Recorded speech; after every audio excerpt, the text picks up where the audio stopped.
Today I'm getting ready for Inktober by making a sketchbook for the month. This is the first time I've ever made a sketchbook, so I'm using watercolor paper. This is 140-pound paper. The sheets are 12 by 18, so I did have to cut it down. I wanted this sketchbook to be 4 by 4 inches, so that's what I'm doing here.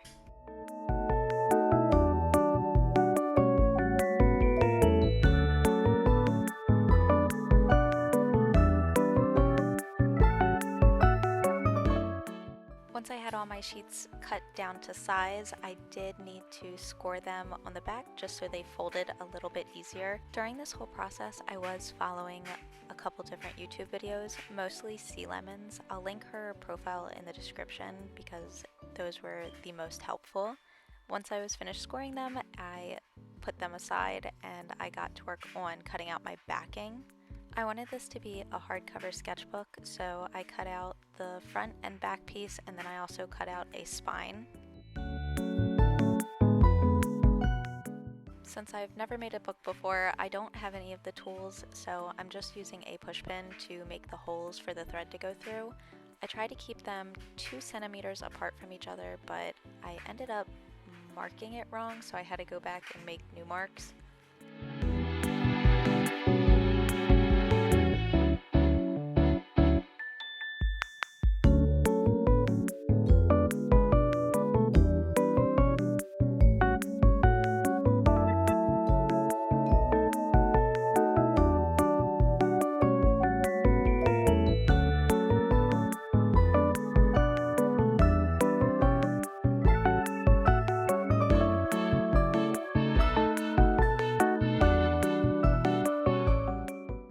It's time for the hardest part. I took sewing thread and embroidery needles to bind the pages together.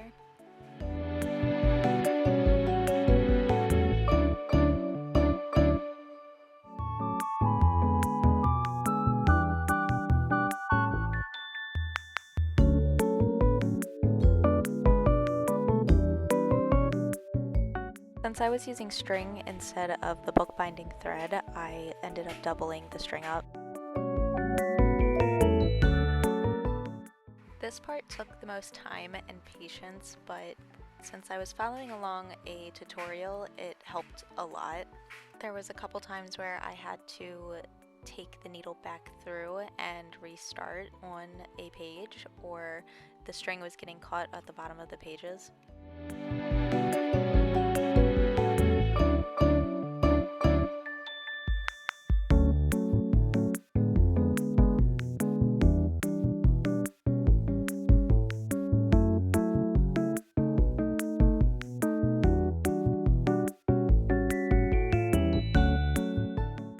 Once all the pages were binded together, I moved on to making the cover of the book.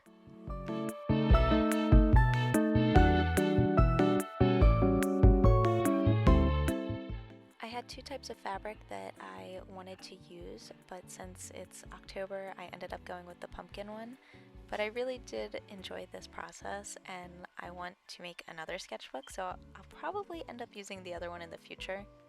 This is the part where I kind of mess up. I should have waited on making the cover until after I glued the pages together, because the spine was just slightly too large for the pages afterwards. I'm glad that I ended up picking up this glue stick, because I think if I used the regular liquid glue, it would have bled through the fabric a little too much, but this worked out perfectly for the cover.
was done, I measured the spine again to make sure that they fit, even though that doesn't matter at this point. Next was to glue the pages together. I wish that I had a little bit longer of a clip to hold the pages tighter in the middle, because I feel like they bowed out a little bit. You can see I tried to clip one in the middle and one on the side, but that didn't really work out, so I moved them both to the side and I did 3 thin layers of glue. On the last layer, I did use a jug of water as a weight to get them to stay as flat as possible. I think that they came out pretty good. And while I was waiting for the glue to dry, I cut out these sheets of paper that are going to go in between the cover and the pages. I don't know what they're called. So I took the liquid glue and did a thin layer on the first page, and then repeated that on the cover page.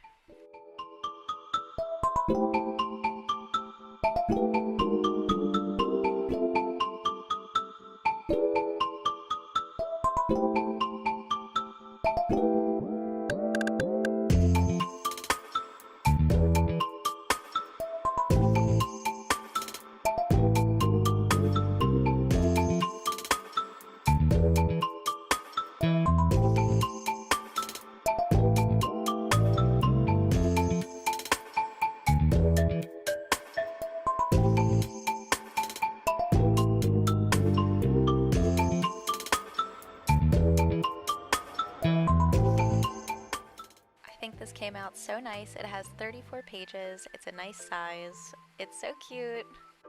And of course I wanted to make a cover page or introduction to it, so I did a small sketch, transferred it over, and used acrylic markers. These are the Shuttle Art pastel set.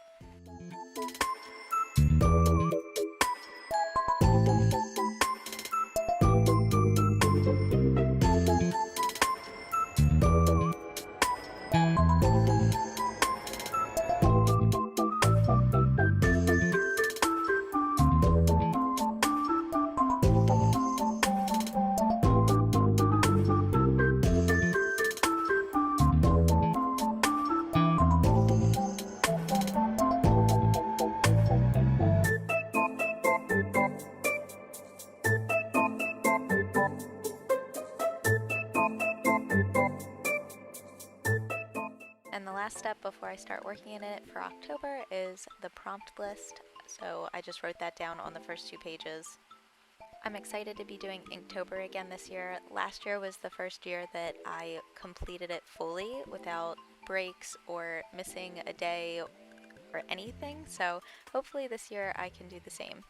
But I think I'm going to keep the same posting schedule where I go through 1 week and make an entire video of the 7 drawings. So I can't wait for that, and I can't wait to see everybody else's designs, and thanks for watching.